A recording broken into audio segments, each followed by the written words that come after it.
పరిష్కారము ఇలా కూడా సంభవమై ఉండేది. తెలివితేటలున్నవారు కూడా ఒక విధంగా వైజ్ఞానికులే. శాసనతంత్రము సమాజంలోని విభిన్న క్రియాకలాపాలు వారి నిర్దేశములు మరియు ఒత్తిడి వల్లనే జరుగుతాయి.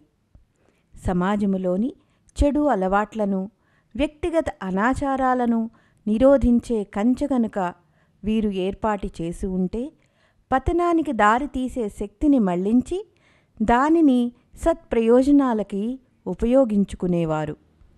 అపరాధాలు, అనాచారాలు కంటికి కూడా కనిపించేవి కాదు. అందరినీ ఒక సగటు నాగరికుడు జీవిత విధానము అవలంబింపజేసే వెసులుబాటు కలగజేయగలిగితే బీదరికము అనే మాటే వినిపించేది కాదు. అందరూ ఒకే రకంగా మరియు ఒకే విధంగా, అంటే ఏకతా సమానతలతో జీవనమును జీవించేవారు. అప్పుడు సమాజంలో రకరకాల వైషమ్యాలు ఉండేవి కాదు. అందరూ సమాన స్థాయిలో ఉండి అందరూ వారికి తగిన రీతిలో ఎదగటానికి వీలు కలిగి ఉండేది. అప్పుడు ఈ శతాబ్దులలో జరిగిన బౌద్ధిక, వైజ్ఞానిక ప్రగతిని అందరూ కొనియాడేవారు. వాటి సదుపయోగము వల్ల పృథ్వీ యొక్క కణకణము ధన్యమైపోయేది. మత్తు పదార్థములు, దుర్వ్యసనముల పట్ల చూసి చూడనట్లు ఉంటున్నాము. కనుకనే మనుష్యులు వీటిని ఉపయోగిస్తున్నారు. వాటి ప్రతిపాదనే నిషేధించి ఉపయోగించే వారిని దండించి ఉంటే ఈనాడు నెమ్మదిగా ఆత్మహత్య చేసుకునే ఉత్సాహవంతులు తగ్గేవారు. వ్యసనములకు బానిస కాని వ్యక్తులు శారీరక, మానసిక సంతులనము కలవారై అన్ని విధములైన నిందలు, అవమానముల నుండి రక్షింపబడేవారు. అనేక రకాలైన దుర్వ్యసనములకు చెందిన రీతి రివాజులు సామాన్య జీవితములో పూర్తిగా కలిసిపోయాయి. కాముకతను పెంచే దుష్ప్రవృత్తులు నేటి ఫ్యాషన్లోకి ఒక భాగముగా మారాయి. రకరకాల దుస్తులు, శృంగార సామగ్రులు మొదలైనవి సమాజములో ప్రతిష్టకు చిహ్నములుగా భావించబడుచున్నవి. నగల సేకరణలో ఎంతో డబ్బు దుర్వినియోగమవుతున్నది. అభివృద్ధి చెందిన బుద్ధివాదము ఈ అపవ్యయములను నిరోధించి దానివల్ల వచ్చే నష్టాలను నివారించగలిగితే మనలను దరిద్రులుగా, అవినీతిపరులుగా మార్చడానికి ముఖ్య కారణమైన ఆడంబరమైన పెళ్ళిళ్ళు హెచ్చరిల్లి ఉండేవి కావు. ఎప్పుడైనా నెమ్మదిగానే సంభవము. కానీ పడదలుచుకుంటే క్షణాలలో చాలా కిందకి పడిపోవచ్చు. గతించిన రోజులలో ఇదే జరిగింది. చతురత పేరుమీద మూర్ఖత్వాన్ని పెంచుకున్నాము. దీనికి ప్రమాణమేమిటంటే పైన పటారము, లోన లొటారంగా ఉన్న నేటి పరిస్థితులు. చింత, ఉద్విగ్నత, అశాంతి, సంశయాత్మకమైన పరిస్థితులు లోపల బయట అంతటా విస్తరించి ఉన్నాయి. ఎవ్వరికీ శాంతి లేదు, ఎవ్వరికీ సంతృప్తి లేదు. విపరీతమైన వైభవమున్నా శాంతి లేకపోవటానికి కారణము మానసిక దరిద్రతయే. చాప్టర్ 10. నిరాశలో ఆశాకిరణాలు. నేటి పరిస్థితులలోని కొన్నింటి గురించి మాత్రమే ఇక్కడ చర్చించుకుంటున్నాము. క్లుప్తంగా చెప్పబడినదేమిటంటే భవిష్యత్తును సవరించుకునే దిశలో ప్రయాస, పురుషార్థములు జరిగి ఉంటే బాగుండేది. ఇటువంటి పరిస్థితుల్లో నిరాశాపూర్ణమైన మనస్థితి ఏర్పడుట సహజమే. కానీ నిరాశ స్వయంగా ఒక పెద్ద ప్రమాదము. దీనితో మనోబలం కోల్పోయి ఉత్సాహంలో అవరోధాలు ఏర్పడతాయి. సృజనాత్మక ప్రయత్నాలు అసలు జరగలేదు అని అనలేము. వర్తమానాన్ని సరిదిద్ది భవిష్యత్తును ఉజ్వలంగా మార్చడానికి చేసే ప్రయత్నాలలో శిథిలత ఉన్నప్పటికీ లేదు అని అనలేము. విపరీత పరిస్థితులు నలువైపులా ఉన్నా ఉత్సాహము మెండుగా ఉంటే ప్రతికూల పరిస్థితుల్లో కూడా ఆశ్చర్యపడే ఫలితాలను పొందగలము. ఈజిప్ట్లోని పిరమిడ్లు, పనామా కాలువ, సూయాజ్ కాలువ, చైనా యొక్క విశాలమైన గోడ లాంటి ప్రబల ప్రయత్నాలు, ఆశాపూరిత ఉత్సాహంతో కూడిన సాహసము వల్లనే సాధ్యమైనాయి. అనేక మంది వ్యక్తులు కలిసి ఒకేసారి బరువును తోస్తున్నప్పుడు వారి సంయుక్త శక్తి మరియు నోటి నుండి ఒకేసారి వెలువడే హైలెస్సా అనే ఉత్సాహమును పెంచే హూంకారము లక్ష్య ప్రాప్తిని కలుగచేస్తాయి. రెండవ ప్రపంచ యుద్ధంలో ఓడిపోతున్న బ్రిటన్ వాసుల మనోబలాన్ని పెంచటానికి బ్రిటిష్ ప్రధాని sir Winston Churchill V for victory అనే నినాదాన్ని అందచేశాడు. అనగా శత్రువు ఎంత బలశాలి అయినా గెలిచేది మనమే. ఈ సంకేత సూత్రము ఎంత ప్రచారము పొందిందంటే ఇది సునిశ్చిత విశ్వాసము, విజయము యొక్క ప్రతీకగా మారినది. ఈ హూంకారము అద్భుతమైన పరివర్తనను తీసుకువచ్చింది. యుద్ధపు తాకిడితో బలహీనమైన యూరప్ లేచి నిలబడింది. హిరోషిమా దెబ్బకు సర్వనాశనమైన జపాన్ సృజనాత్మక ప్రయత్నాలలో నిమగ్నమై మనోబలము తగ్గకుండా చూసుకొని ఈనాటి ప్రపంచం యొక్క ఆర్థిక రంగాన్ని శాసిస్తున్నది. యుగానుసారము మనుష్యుల యొక్క నమ్మకాలలో తగిన మార్పులు తీసుకురాగలిగితే, వాటిని పాటించటానికి తగిన వాతావరణమును నిర్మించగలిగితే ఆనందదాయకమైన భవిష్యత్తును, ఉజ్వల పరిస్థితులను నిర్మించడం ఖచ్చితంగా సంభవమవుతుంది. ఈ ప్రయత్నము నేటి ప్రవాహ దిశను పూర్తిగా తలక్రిందులుగా చేసే భగీరథ ప్రయత్నము. కానీ అసంభవము కాదు, ఖచ్చితంగా సంభవమే. చాప్టర్ 11 క్రియ మారితే ప్రతిక్రియ మారుతుంది. క్రియకు ప్రతిక్రియ ఒక సునిశ్చిత తథ్యము. గడియారము యొక్క లోలకము ఒక చివరికి వెళ్ళాక తిరిగి మరలా రెండవ వైపుకు వస్తుంది. ఒక దిశలో చాలా ఎక్కువగా అతిగా ముందుకు వెళ్ళేవారు కొంత సమయము తర్వాత పశ్చాత్తాపపడి మళ్ళీ పూర్వస్థితి రావాలని తప్పించడము చూస్తూనే ఉన్నాము. విష పదార్థములు తిన్నప్పుడు వాంతులు, విరోచనాలు అవడమే కాక ప్రాణాపాయ స్థితి కూడా సంభవిస్తుంది. కోపిష్టివాడు తన పనుల వలన ఇతరుల పగకు గురి అవుతాడు.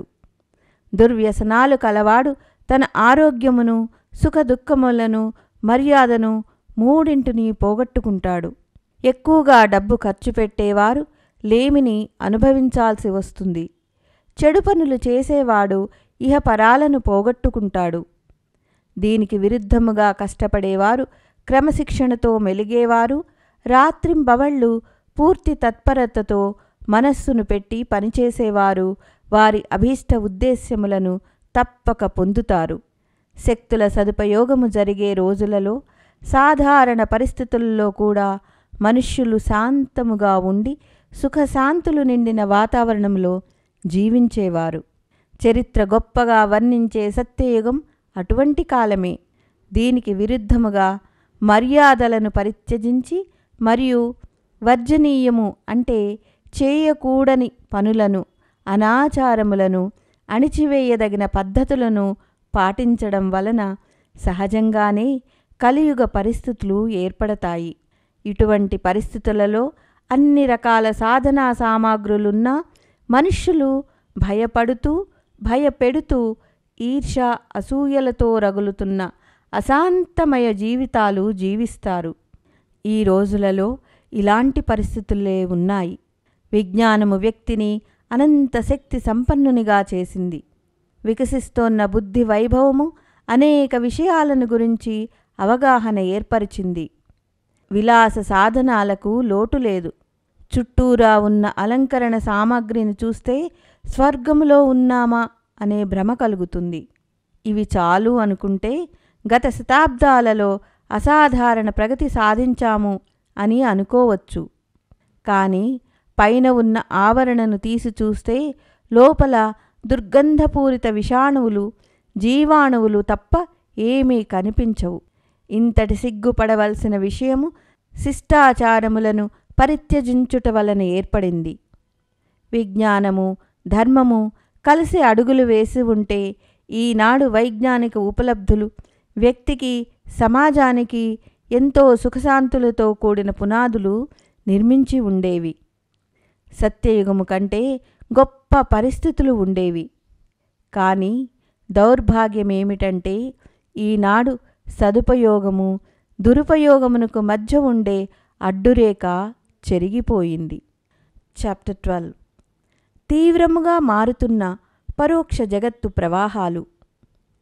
మనిషి ఏమైనా చేయవచ్చు, కానీ వాటి ప్రభావము నుండి తప్పించుకోలేడు. దురుపయోగం యొక్క పరిణామాలు కష్టకరమైనవిగా బాధాకరమైనవిగానే ఉంటాయి. ఈ రోజులలో అదే జరుగుతోంది. సంపన్నుల మధ్య లేని వారి మధ్య ఒక శీతల యుద్ధము జరుగుతోంది. సజ్జనతను ఉపేక్షించే రీతి రివాజుల వ్యాప్తి స్నేహము, సౌజన్యము, సద్భావనలను పూర్తిగా చెరిపివేస్తున్నది. ఎత్తులకు పై ఎత్తులు వేసే పరిస్థితుల్లో ఇరుక్కుని మానవుడు సంతోషాన్ని, ఉల్లాసాన్ని, సహకారాన్ని పోగొట్టుకున్నాడు. ఇతరులను పీడించుట మరియు అహంకార ప్రదర్శన కంటే ఇంకొకటి ఎవ్వరికీ తట్టడము లేదు. ఇటువంటి పరిస్థితుల్లో వ్యక్తుల మనస్థితి వికృతమగుట చేత సమాజము యొక్క అధఃపతనము సహజమే.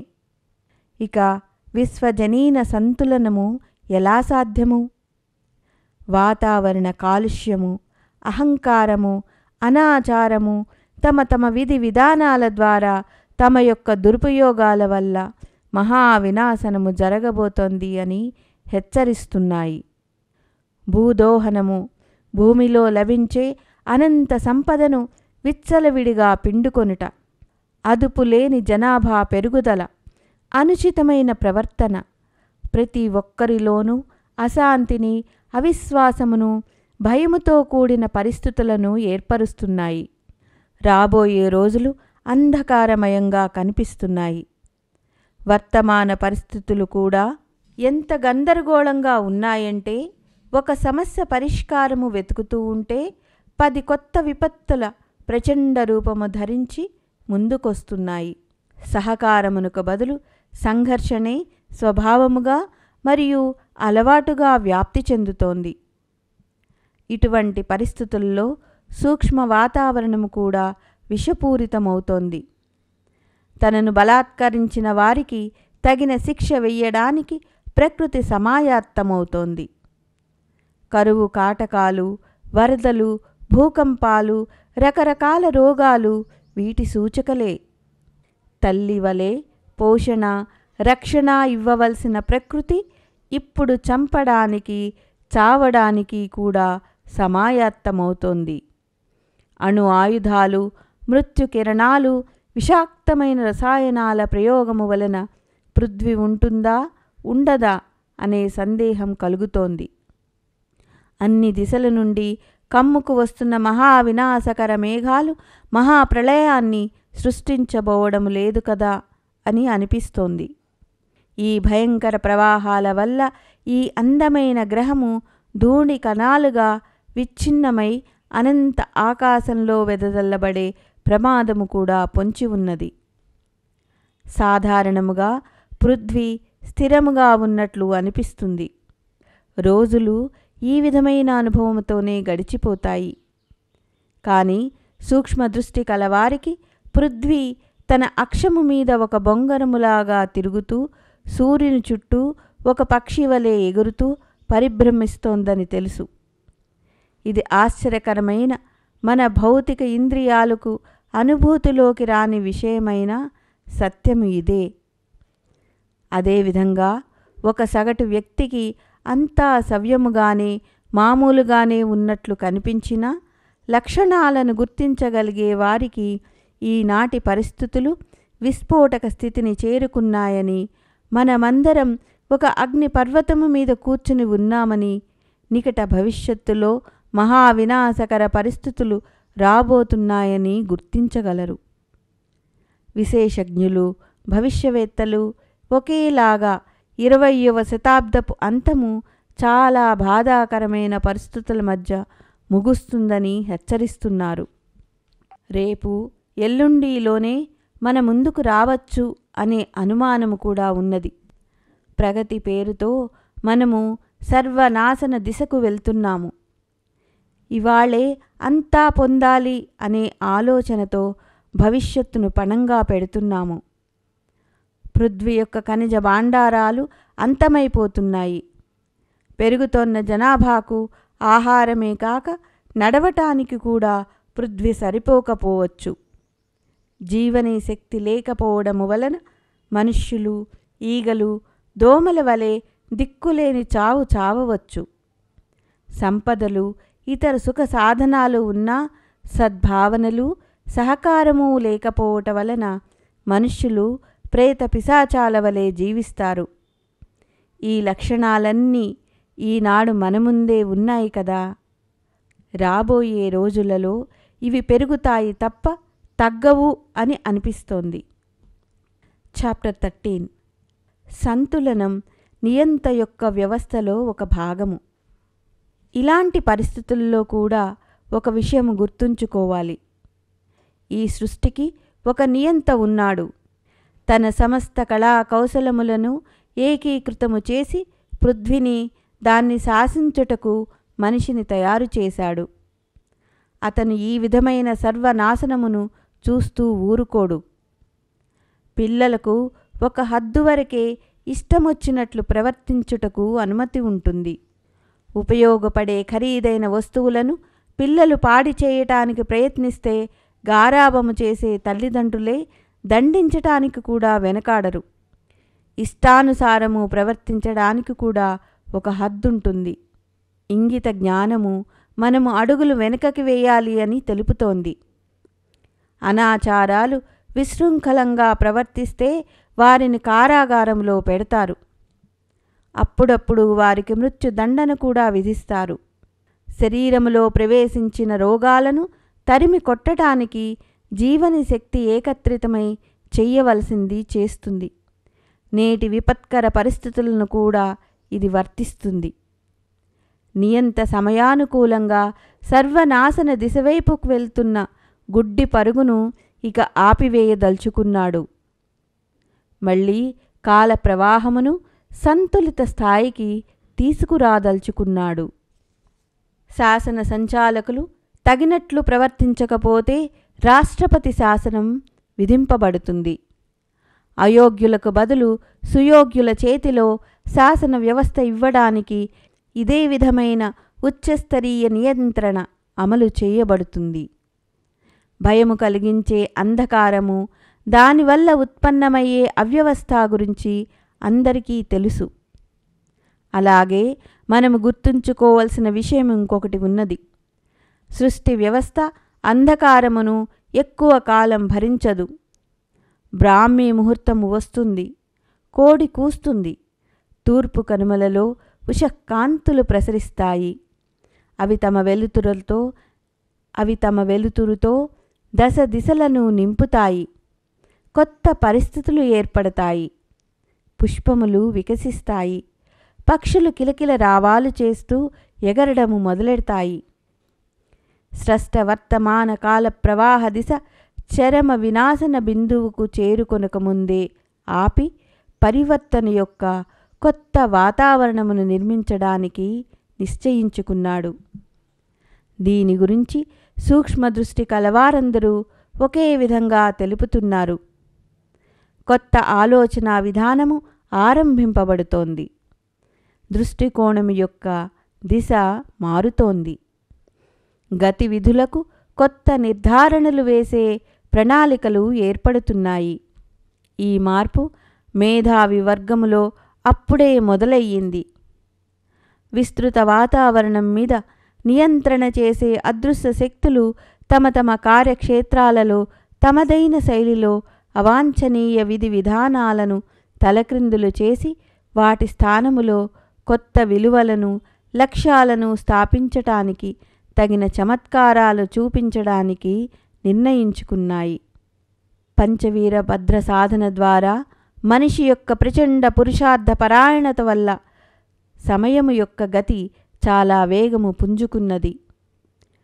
సృష్టి ఆది నుండి జరగని అనేక చమత్కారాలు గత కొద్ది శతాబ్దములలో చాలా విచిత్రముగా జరిగాయి. అది అవాంఛనీయమైనా కావచ్చు, చెడైనా కావచ్చు. సమయము యొక్క వేగము పెరుగుట వలన గంటకు 3 మైళ్ళు మాత్రమే నడవగలిగే వ్యక్తి ఆ 3 గంటలలోనే విమానాలలో ఎక్కడెక్కడికో చేరుకుంటున్నాడు. మనిషి యొక్క ప్రబల పురుషార్థము యొక్క వేడి వల్ల సమయ ప్రవాహ గతి చాలా వేగము పుంజుకున్నది. మానవుడు మంచి చేసినా చెడు చేసినా వేగంగా చేశాడు. ఈ తీవ్ర వేగము ముందు కూడా కొనసాగుతుంది. సవరించే కార్యక్రమాలు కూడా అంతే వేగంగా జరుగుతాయి. తుఫాను ఏ దిశకి తిరుగుతుందో అటువైపే తన ప్రచండతను చూపిస్తుంది. ప్రతిదానికి ఒక హద్దు ఉంటుంది. రావణ, కంస, హిరణ్యకశ్యప, వృత్తాసురులు మొదలగువారు ఎంత వేగముతో ఎదిగారో అదే వేగముతో వారి అంతము కూడా జరిగింది. నీటిలో బుడగలు చాలా వేగంగా ఏర్పడతాయి. అంతే వేగముతో తమ రూపాన్ని కూడా కోల్పోతాయి. పంట పక్వానికొచ్చి కోసాక దాని స్థానంలో కొత్త పంట వేస్తారు. జర్జర శరీరాలు మరణించి కొత్త జన్మను తీసుకుంటాయి. శిథిల భవనాల స్థానములో కొత్త భవనాలు లేస్తాయి. ఇదే విధంగా అవాంఛనీయతల వాతావరణము ఇక సమాప్తము కానున్నది. దాని స్థానములో నిజమైన ప్రగతిశీలత వస్తుంది. లంకా దహనముతో పాటు రామరాజ్యము కూడా అవతరించింది. ఇప్పుడు కూడా అదే జరగబోతున్నది. చాప్టర్ 14 21వ శతాబ్ది ఉజ్వల భవిష్యత్తు. ఈ ఆధారము వలన 21వ శతాబ్దము సుఖప్రదమైన సంఘటనల కాలము. 20వ శతాబ్దము యొక్క ఉపలబ్ధులు తక్కువ, విపత్కర పరిస్థితులు ఎక్కువగా ఏర్పడ్డాయి. ఈ పరిస్థితులలో విప్లవాత్మకమైన మార్పు రాబోతోంది. ఉదయము, సాయంత్రము, సంధి కాలాలు ఏర్పడినట్లే ఈ కాలము 20వ శతాబ్దము మరియు 21వ శతాబ్దం యొక్క యుగసంధి. దీనికి కూడా ఒక కాలావధి ఉన్నది. 1989 నుండి 2000 వరకు 12 సంవత్సరములు యుగసంధి యొక్క మధ్యకాలము. ఈ కాలము అనేక సూక్ష్మ స్థూల స్థాయిలలో విప్లవాత్మకమైన మార్పులు ఆరంభించబడ్డాయి. ఆరిపోతున్న దీపము ఎక్కువ ప్రకాశవంతంగా వెలుగుతుంది. చనిపోయే ముందు చీమలకు రెక్కలొస్తాయి. మరణము ఆసన్నమైనప్పుడు శ్వాస గతి తీవ్రమవుతుంది. పగలు రాత్రి కలిసే సంధ్యాకాలాలు అనేక చిత్ర విచిత్రాలను తీసుకొని వస్తాయి. ప్రసవ వేదన పడేటప్పుడు 2 పరస్పర విరోధ విచిత్రములు కనిపిస్తాయి. ఒకవైపు బాధతో కూడిన మూలుగులు వినిపిస్తూ ఉంటే, రెండవ వైపు సంతానము కలగబోతోంది అనే ప్రసన్నత, సంతోషము కుటుంబ సభ్యులలో కనిపిస్తుంది. యుగసంధి మధ్యకాలము యొక్క ఈ 12 సంవత్సరాలు సముద్రములోని ఆటుపోటుల వంటివి. ఈ పరిస్థితులలో ఒకవైపు అవాంఛనీయత, ఓడిపోతున్న జూదరు వలె 1కి రెట్టింపు పందెమును పెంచుకుంటూ తన వంతుగా కొంప ముంచుకోవటానికి ప్రయత్నలోపము ఉంచుకోడు. రెండవ వైపు సృజనాత్మక పరిస్థితులు మరియు ప్రయత్నాలు కూడా తన పూర్తి శక్తిని ఉపయోగించి పందెములో గెలవటానికి తీవ్ర ప్రయత్నములలో మునిగి ఉన్నాయి. యుగసంధి యొక్క ఈ చారిత్రాత్మక కాలములో ఒకవైపు సృజన సంభావనల దృశ్యమాన ప్రయత్నాలు ప్రభుత్వ, ఆర్థిక, వైజ్ఞానిక క్షేత్రాలలో జరుగుతూ ఉంటే, ఇంకొక వైపు ఆధ్యాత్మిక శక్తులు కూడా తపఃప్రేరణలకు ఎంత తీవ్రమైన గతినిస్తున్నాయంటే, మళ్ళీ భగీరథుడు, దధీచి, హరిశ్చంద్రుడు, విశ్వామిత్రుడు మొదలగు వారి గొప్ప గొప్ప విప్లవాత్మక ప్రయత్నాలన్నీ పునరావృత్తమవుతాయి.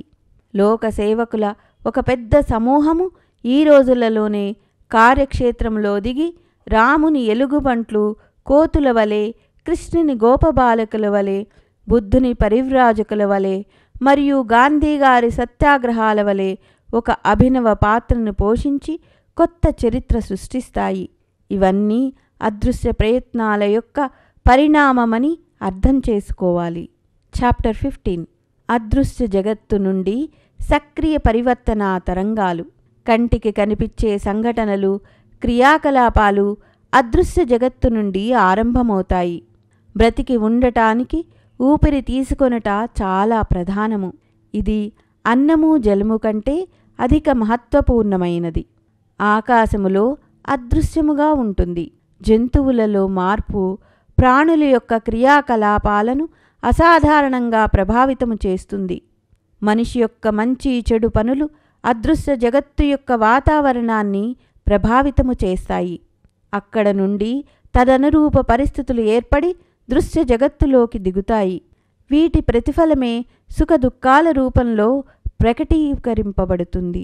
ఈ రోజుల్లో జరుగుతున్న దానికి లోక వ్యవహారమే కారణము కాక అదృశ్య జగత్తు యొక్క ప్రచండ ప్రవాహాలు కూడా కారణం. సమస్యకు సమాధానాలు ప్రత్యక్ష స్థాయిలో ఉండి తీరాలి. దానితో పాటు స్వాతంత్ర సంగ్రామ రోజులలో మహర్షి అరవింద, రమణ, పవాహారి బాబా, రామకృష్ణ పరమహంస మొదలగు వారు ఏ పురుషార్థమును చూపించారో అదే విధమైన ప్రయత్నము సూక్ష్మ క్షేత్రములో ఆధ్యాత్మిక ఉపచారాల ద్వారా జరగాలి. పక్షి 2 రెక్కల ఆధారముగా ఎగురుతుంది. విపత్తులను నివారించి ప్రగతి క్షేత్రములో ఎత్తుకు ఎదగటానికి, ముందుకు చొచ్చుకుపోవటానికి సృజనాత్మక క్రియాకలాపాలు మాత్రమే సరిపోవు. ఏ విధంగా దేవతల సంయుక్త శక్తి దుర్గావతరణకు కారణమైనదో, ఋషుల రక్తముతో నిండిన కుండ సీతాదేవిని ఉత్పన్నము చేసిందో అటువంటి ప్రయత్నాలు కూడా జరగాలి. వీటి మాధ్యమము ద్వారానే అసుర దమన, లంకాదహన మరియు రామరాజ్యము ఏర్పడటానికి కావలసిన అదృశ్య పరిస్థితులు ఏర్పడతాయి. చాప్టర్ 16 వ్యాపక పరివర్తనములతో కూడిన సంధికాలము. సృష్టి ఆది నుంచి ఈనాటి వరకు ఇక సర్వనాశనం అయిపోతుంది అనే అనేక పరిస్థితులు వచ్చాయి. కానీ అలా జరగకముందే ముంచుకొస్తున్న కారు మబ్బుల్ని చెల్లాచెదురు చేసే వ్యవస్థ ఏర్పడి తగిన సాధనాలు ఆవిర్భవించాయి. వృత్రాసుర, రావణ, కంస, దుర్యోధన మొదలగు అసురుల దురాగతాలు వారి కాలములోనే చరమావస్థను చేరుకున్నాయి. కానీ మెల్లిమెల్లిగా ఎలాంటి పరిస్థితులు ఏర్పడినాయి అంటే ప్రళయాంతక సర్వనాశనము జరిగి తీరుతుంది అనే పరిస్థితులు నశించాయి.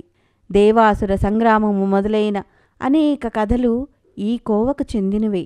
చరిత్రను పరిశీలిస్తే ప్రతి యుగములో, ప్రతి కాలములో ఈ పరివర్తన ప్రక్రియ నిరంతరం గతిశీలంగా ఉన్నది అని తెలుస్తున్నది.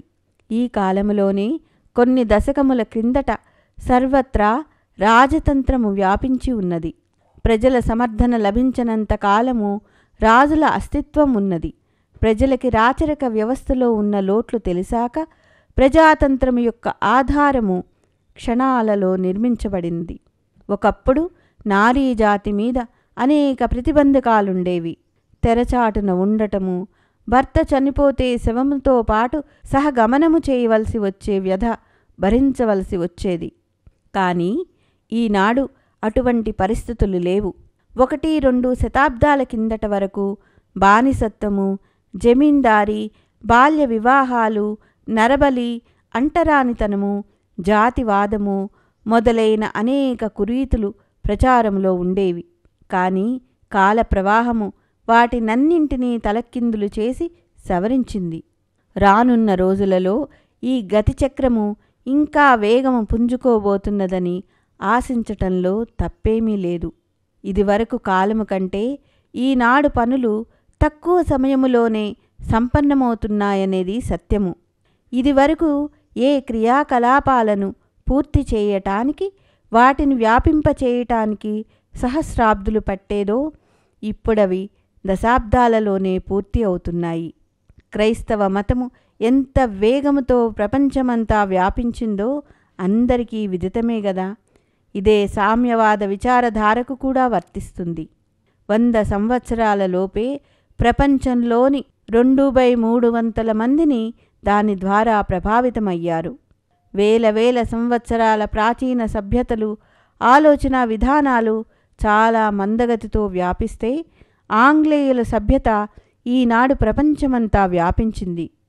దీనిని బట్టి చాలా ఎక్కువ కాలం పట్టే మార్పులు ఈనాడు అతి తీవ్రగతిలో జరిగి తక్కువ కాలములోనే ప్రచారము పొందుతాయని నిరూపింపబడుతున్నది. 500 సంవత్సరాల కిందట వ్యక్తి ఒకడు ఈనాడు మన మధ్యకు వస్తే మనిషికి రిద్ధి సిద్ధులు హస్తగతమైన ఒక ప్రపంచంలోకి వచ్చానని అనుకుంటాడు. విద్యుత్తు నుండి టెలికమ్యూనికేషన్స్, లేజర్, కంప్యూటర్ మొదలైనవి పృథ్వీ మీద ఆశ్చర్యకరమైన మార్పులు తీసుకువచ్చాయి. మనిషి యొక్క తెలివితేటలు పరాకాష్ఠకు చేరుకున్నాయి అని అనిపిస్తుంది. మనిషి తన కుశాగ్ర బుద్ధి మరియు తీవ్రగతి వలన ఘటనాఘటన సమర్థుడయ్యాడు. ఈ వేగము రాబోయే రోజుల్లో పెరుగుతుందే కానీ తరగదు. ఇది అన్ని క్షేత్రాలకి వ్యాపిస్తుంది. విజ్ఞానము, బుద్ధి దీని ప్రభావంలోకి వస్తాయి. మానవజాతి యొక్క ఆలోచనలు, గతివిధులలో అనేక విప్లవాత్మకమైన మార్పులు వచ్చుటయే కాక అంత వేగముగాను అవి ఆచరణలోకి వస్తాయి. ఈ గొప్ప పరివర్తనలకు ఆధారము ఈ రోజులలోనే నిర్మించబడుతోంది.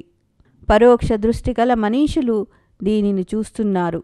దీనిని బట్టి రాబోయే మార్పులను సూచిస్తున్నారు.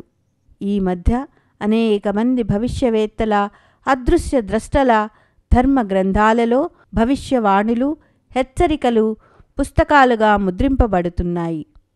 అన్నింటిలోనూ రాబోయే కాలము కష్టకాలమని, నవయుగ సంభావనలకు నాంది అని చెప్పబడింది. క్రైస్తవ మతంలో 7 టైమ్స్, ముస్లిం మతంలోని హిజ్రీ యొక్క 14వ శతాబ్దము సుమారు 20వ శతాబ్దము యొక్క అంతకాలానికి సరి అవుతాయి. నేటి కాలములోనే ప్రకృతి వైషమ్యాలుగా జరుగుతున్న ఈ సంఘటనలు కూడా ఈశ్వరీయ దండ ప్రక్రియగా అర్థం చేసుకోవాలి.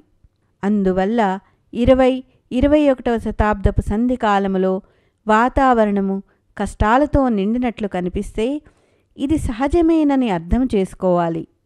ఈ కాలంలో అక్కడక్కడ సృజనాత్మక క్రియాకలాపాలు గతిశీలమైనట్లు కనిపిస్తే మన కళ్ళు మోసగింపబడుట లేదని, అవి యుగసంధి కాలంలో జరిగే ధ్వంస మరియు సృజన అనే జంట యొక్క అనివార్య ప్రక్రియలని గుర్తించాలి.